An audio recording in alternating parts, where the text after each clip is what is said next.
Good morning, all of you. I am Nagesh, Telangana Movement faculty. Today we have discussed about the Salarjung reforms.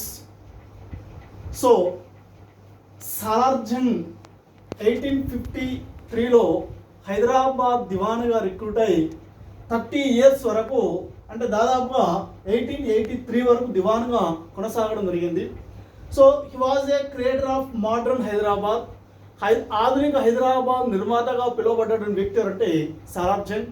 So అదేవిధంగా he was compared Mohammed గవాన్. అంటే బహుమనీ రాజ్యంలో ఉన్నటువంటి దివాన్లందరిలో గొప్పవాడు మహమ్మద్ గవాన్. ఆ మహమ్మద్ గవాన్తో పోల్చబడిన వ్యక్తి అంటే సాలార్జంగ్ అంశాన్ని గుర్తుపెట్టుకోవాలా. సో ఇక్కడ మరి ఈ సాలార్జంగ్ అనే వ్యక్తి సో ఏ సందర్భంలో హైదరాబాద్ దివాన్గా రిక్రూట్ కావడం జరిగింది అన్నప్పుడు 1853 May 21న ట్రీటీ ఆఫ్ బేరార్ అంటే బేరార్ ఒప్పందం జరిగింది.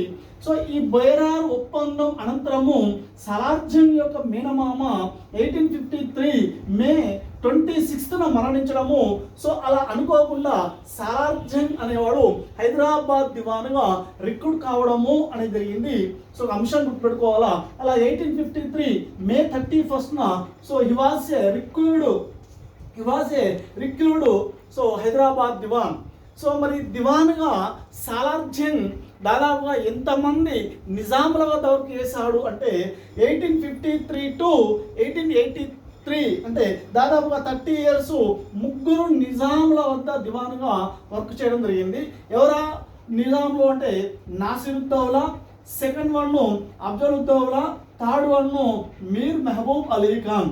సో అలా ఈ ముగ్గురు నిజాముల వద్ద దివాన్గా వర్క్ చేసిన వ్యక్తి అంటే సాలార్జంగ్ అంశాన్ని గుర్తుపెట్టుకోవాలా.